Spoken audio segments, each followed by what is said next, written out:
How the top 1% actually think. The hidden habits that changed everything you've been told. To wake up early, hustle hard, and grind nonstop. But here's the truth. The 1% don't follow those rules. They follow a different code. They don't just work harder, they think sharper. They don't chase every opportunity. They guard their energy like gold. And the real game changer? It's not luck. It's not even talent. It's how they think. Today, I'm going to show you exactly how they do it, so you can start thinking like them, even if you don't have a dollar to your name. This video isn't about get-rich-quick schemes. It's not about motivation or feel-good quotes. It's about strategy, backed by science, psychology, and real-world experience. We're going to break down the overlooked habits and mental shifts that the top 1% of performers, creators, leaders actually live by. From how they manage their energy, to how they deal with rejection, to the way they craft identity long before success ever shows up. This is about building long-term leverage in your mind, in your habits, and in your life. Most people obsess over their calendars. The 1% obsess over their capacity. Because here's the truth, your time is limited, your energy is renewable, but only if you know how to protect and direct it. Top performers treat their day like athletes treat a game. They don't sprint through the whole thing.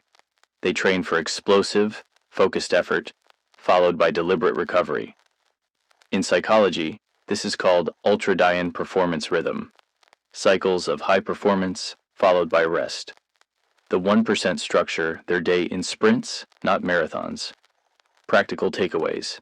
Work in 90-minute deep focus blocks. No multitasking, no distractions. Schedule recovery like meetings, walks, meditation, non-stimulating breaks. Protect your first 90 minutes of the day. No email, no scrolling. That's your prime creative time. If you treat your energy like currency, most people are broke by noon.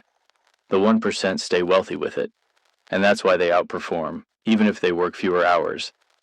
Here's what separates strategic minds from the rest. They hold two time frames in their head at once, the visionary and the operator. They ask, what does the next 10 years look like if I stay on this path? And then, what action can I take today that moves the needle? Even 1%. This dual approach uses temporal construal theory. By zooming in and out, between vision and execution, you're less likely to get caught in trivial urgency or overwhelmed by the big picture. Jeff Bezos said he made Amazon's decisions based on what would be true in 10 years. But he built daily systems that allowed small wins to compound. That's not a coincidence. That's design. Practical takeaways. Write down your 10-year vision. Then ask, what's the next 10-minute action? Set 90-day outcomes, but break them into weekly battles. Review your actions weekly and ask, are these building my future or just keeping me busy? Most people are either stuck in short-term dopamine loops or dreaming endlessly with no action. The 1% live in both worlds, visionaries by mindset, operators by habit. Here's something almost no one talks about. The 1% don't just think differently. They protect what influences their thinking. Average environments breed average expectations, and average conversations are filled with assumptions, complaints, and distractions. Your environment will eat your ambition if you let it.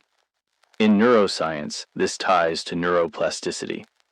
Your brain is shaped by what it's repeatedly exposed to. Negative or trivial inputs literally wire your brain for mediocrity. But if you intentionally filter your inputs, you train your mind to operate at a higher frequency.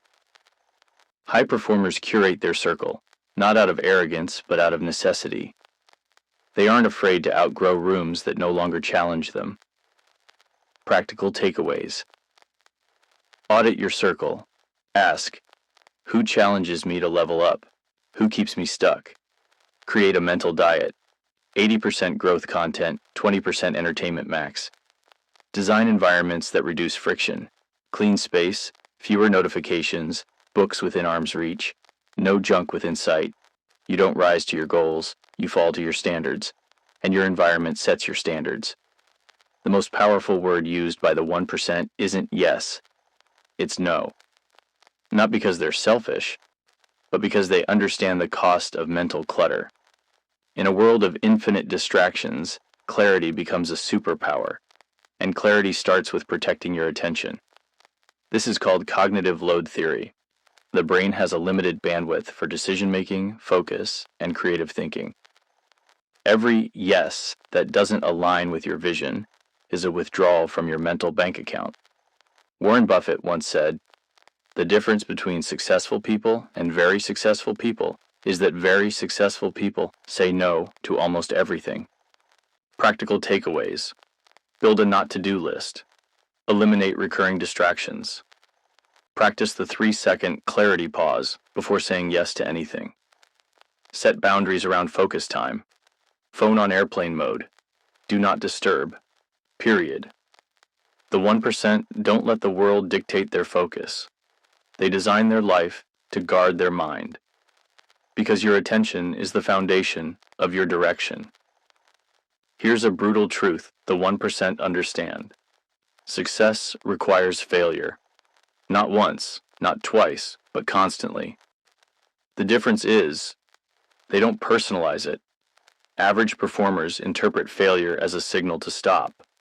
The 1% see it as data, feedback, raw material to build with. In neuroscience, this taps into error prediction and resilience circuitry. When you reframe failure as part of the learning loop, you activate regions of the brain tied to growth and adaptation. Rejection isn't a reflection of your worth.